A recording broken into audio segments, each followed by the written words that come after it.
Welcome to The Explainer. Today, we are tackling the ultimate battle for home comfort, the humidifier versus the dehumidifier.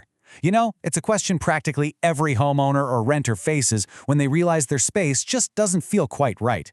We spend so much time indoors, yet it's the invisible air around us that often dictates how comfortable we actually are. So today, we're going to break down exactly how to take control of your indoor environment. We'll look at the best available data so you can literally breathe easier and live way more comfortably. Let's dive in. Seriously? Have you ever wondered why your home feels incredibly stuffy and heavy in July, but then practically crackles with static electricity when January rolls around? We have all experienced this jarring seasonal shift. You walk into a room in the middle of summer and it feels like a swamp, right? But give it a few months and suddenly you're getting zapped every time you touch a doorknob. It's a completely relatable frustration. But today, we're solving this mystery of indoor air quality once and for all. It really all comes down to the unseen moisture hanging out in your air. To actually understand what's happening in your house, we need to establish our scientific baseline. We're talking about relative humidity, or RH. Basically, relative humidity is the measure of your indoor moisture levels. But this isn't just some abstract, boring science term. It is the absolute ultimate gauge for your day-to-day home comfort. Think of RH as your invisible thermostat. Because honestly, even if your actual thermostat is set perfectly to 70 degrees, the relative humidity is what dictates how that 70 degrees feels on your skin. So the crucial point is this specific sweet spot. According to indoor air quality guidelines, our target range is 30% to 50%. I want you to mentally lock in those numbers right now, 30 to 50. This right here is the Goldilocks zone. When your indoor relative humidity drifts outside of this 30 to 50% range, well, that is exactly when your personal comfort, your air quality, and honestly, even the physical building materials of your home begin to suffer. Our entire goal, no matter what season it is to get your home's air back into this magic window. Let's look at what happens when we leave that perfect zone. On one extreme, we've got high RH. This is when moisture pushes over 50%. This is the absolute danger zone for that heavy stuffiness, and more alarmingly, mold growth. Then, on the complete opposite end, we have low RH, which drops under 30%. This strips the moisture right out of the air, leaving you dealing with relentless static shocks and uncomfortably dry, itchy skin.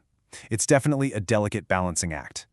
Section 1. When to use dehumidifiers, battling high humidity.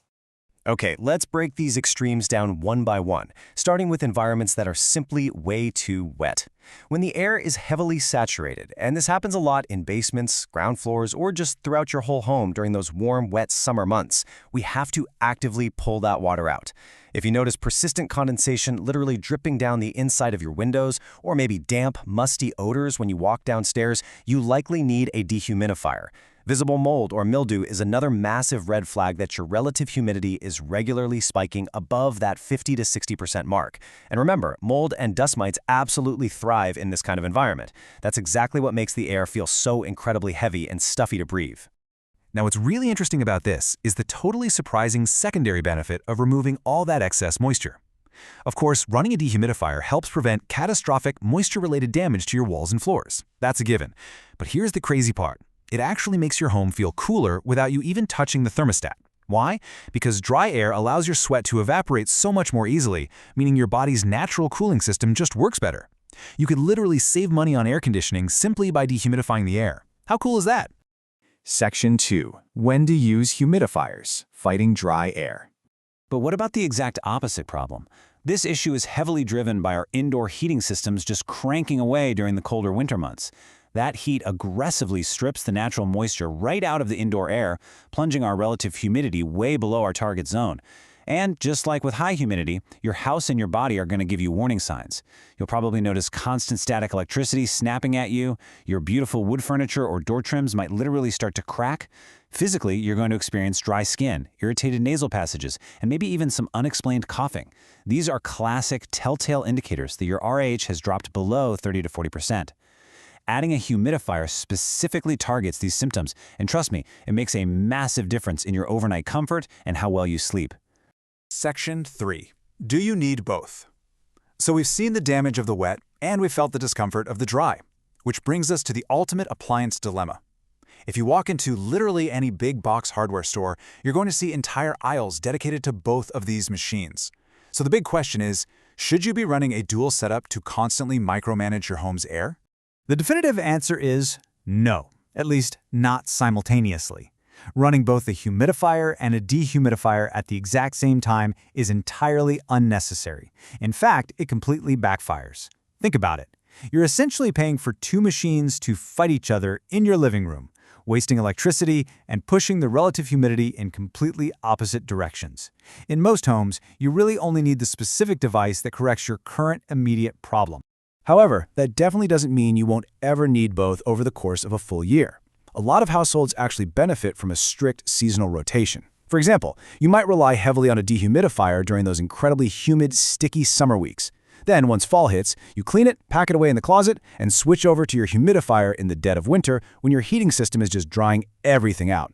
The goal is always to bring the RH back to that 30 to 50% range. You're just adjusting your tools as the seasons change. Section 4. Your quick action plan. Diagnose first. Let's talk about how to put this into practice. Because simply guessing whether your air is too wet or too dry isn't exactly a reliable strategy. We need hard data. Before you go out and spend hundreds of dollars on fancy appliances, start with a super simple, low-cost starting point, an inexpensive little digital gauge called a hygrometer. It actively tracks your indoor relative humidity. You should place one right in your main living area. Honestly, I highly recommend grabbing a second one for spaces that tend to have their own little microclimates, like a basement or a master bedroom. This tiny device is going to be your guiding light. Okay, once you have your hygrometer set up, I want you to follow this exact step-by-step process. Step 1. Measure your RH over multiple days. Don't just glance at it once and call it good. You want to track the actual trend. Step 2. Cross-reference those numbers by checking for the physical cues we talked about earlier. Are you noticing musty smells? Are you getting static shocks? Finally, step 3. Correct the specific imbalance. You only want to turn on the humidifier if the data and your physical cues are screaming dry, and you only use the dehumidifier if they're screaming wet. But hold on a second, because context absolutely matters here. Before you commit to running appliances 24/7, you've got to rule out any underlying structural issues. Look, if your humidity is persistently extreme, a plug-in appliance just might not be enough to save you. You really need to check for hidden water leaks in your plumbing, maybe poor bathroom ventilation, drafty windows, or even exterior water creeping into your foundation. Basically, if there's a bigger problem, you have to fix the house first. So I strongly encourage you to get that hygrometer, measure your baseline, and truly investigate your own home before you start constantly running a bunch of appliances. Understanding your home's unique environment is the real secret to lasting comfort. So let me leave you with this. Are you simply fighting the natural weather outside, or is your house actually hiding a secret draft or a slow leak? Measure first and find out. Thanks for joining this explainer, and we'll catch you next time.